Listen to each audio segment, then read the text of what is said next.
establish a massive underground colony with at least 100,000 scientists, researchers, elite SS troops, children from Hitlerjugend, young boys and girls that were to become the seed of this new and colony that was to be built under the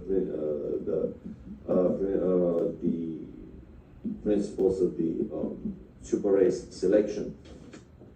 In our research in Africa, the Far East, and in the mountains of South America, we have come across statuary of very grotesque beings who, according to the Indian and shamanistic tradition, went into the earth at a time of a great cataclysm.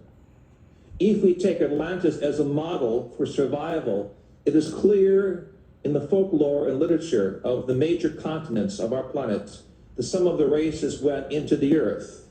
I brought with me from Africa pictures of these grotesque serpent-like beings.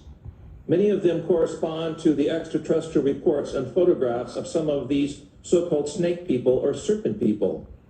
It is very clear also that there was the survival of the ancestry of the Adamic race referred to in our scriptures, as well as in the teachings of the Hungarian and German people that came out of the Gobi area.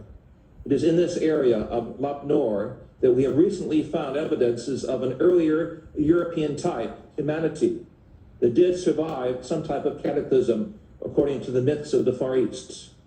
We have thus in our tradition a vast folklore, anthropology, and cosmology that connect the peoples of this planet with that of other worlds. The Nazis were better informed by the secret esoteric orders and had exact knowledge about the lost cities of Agartha and Shambhala. Many of their expeditions involved searching for the entrances into the inner world and the lost techniques of the gods.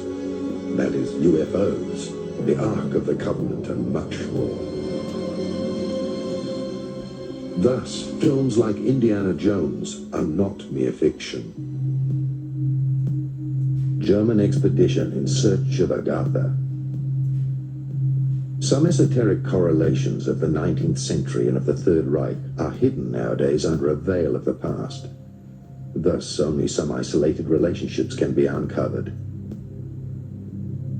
For a while, Dietrich Eckart lived at the foot of the mountain Untersberg and was initiated into the medieval mysteries and into the legends of caves. Adolf Hitler spent many hours with Dietrich Eckart at the Obersalzberg mountain, and both were followers of the hollow earth theory of Hans Erbinger. The Untersberg was already considered by the Templars to be a volcano with an access to the inner earth and to the legendary hollow world. Thus, there are stories of the disappearances of people in the Untersberg and how, 60 years later, the same people surfaced without having aged. Other German legends deal with the myth of the end of the world. In the legends, King Barbarossa is asleep in the mountain, and after hundreds of years he rises up with his knights for the last battle at the end of time in order to help good triumph. I'm speaking now as a scientist. I do not want to confuse subsurface temples and grottos and structures of civilizations that go down approximately a mile or two from the surface of the earth with the so-called inner earth theory. In my work in Ecuador, Peru, and Bolivia, it is clear that there are vast tunnel systems that go hundreds of kilometers under the mountains, allowing the Indian peoples to connect between national borders. We know also between Mexico and New Mexico in North America that the Indians have a subterranean system of corridors that allow the tribal federations from North America to meet, even privately, without notifying the American or Mexican authorities. Clearly, these structures are there as a result of some type of volcanic activity or catastrophic event some 28 million years ago, as we have measured in areas of North Mexico, where the surface of the earth changed, allowing volcanic openings and porous materials to construct, as it were, underground cavities. Into these cavities, members of the human society found shelter from the noxious poisons and gases and orders of destruction that took place rather suddenly.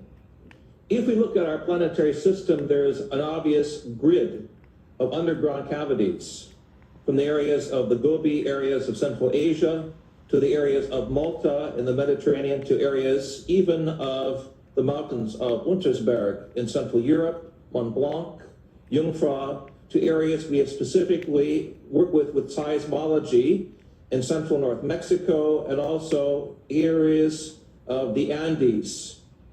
Peru, Ecuador, and Bolivia in particular have underground structures that run for hundreds of kilometers. In Southeast Asia, we know that these structures also exist in the areas of Sumatra, Borneo, and Indonesia. Clearly, throughout the world, there are major areas which seem to be contact points with parallel evolution. Dietrich Eckart shaped Hitler's thinking more than we can imagine today. He also directed him towards a mediumistic education and showed him how to make contact with the spiritual world, in particular with the Germanic gods and the ancient Hyperia people from Agartha.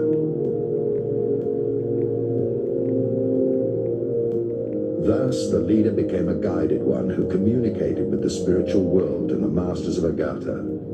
Only when he had developed these mediumistic attributes to the full did Dietrich Eckart propagate the idea of a leader, Führer, in the Tudor Society and in the popular esoteric circles.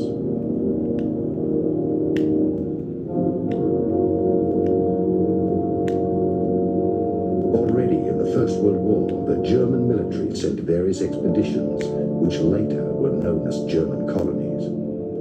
Some esoteric followers, like General Ludendorff, who had access to the foundations and connections to the secret orders and castles, supported the expeditions and their search for the lost cities and treasures of the old Atlantean high cultures.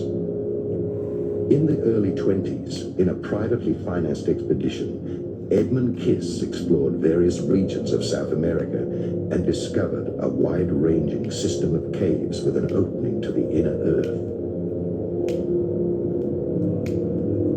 The different esoteric societies with their secret orders, country estates, and later also their castles were the meeting points of the esoteric elite, which saw itself as guided to resurrect the old knowledge of Atlantis and of the Indo-Germanic prophecies. The society that dealt with the lost technology of the gods and their impelling force was the so-called Friel Society. This society collected all the information dealing with the technology of polarity and levitation.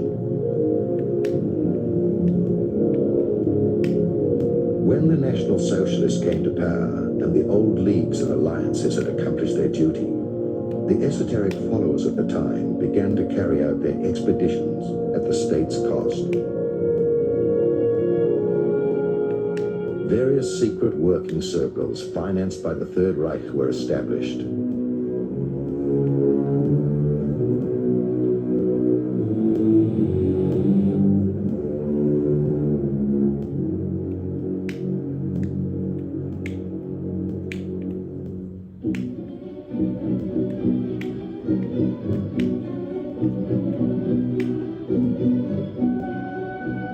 The committee of the group, Heirs of the Ancestors, was concerned with the study of races, and some high esoteric followers were contracted to investigate the past of the Aryan race with ordinary archaeologists and scientists.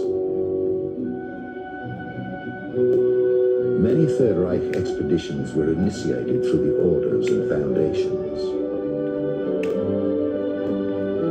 Edmund Kiss went for the second time to South America with an elite group of scientists and the latest technology in order to find and enter into the inner earth and Agartha. Allegedly, they found a spaceship from Atlantis in one of the bigger caves. The secret society, Akakor, was founded, whose role it was to further explore the technology, even in the event of a war. In the 80s, was ARD television correspondent Karl Brugger killed because he had published a book which alleged an active role of this same society up to the present day? I had the privilege of knowing Karl Brugger, the author of Die Chronik van Akakor, many years ago in Brazil, where we worked together with the white Indian peoples of the upper Amazon, who spoke a dialogue very much like an ancient Germanic language, and who had contact with the Star people. Tragically, Karl Brugger was killed by someone in the Brazilian establishment who felt he had too much information on the Indian civilizations and perhaps knew too much about the genocide against the Indian people taking place. I dedicated my book, The Sphinx on Mars, to Karl Brugger.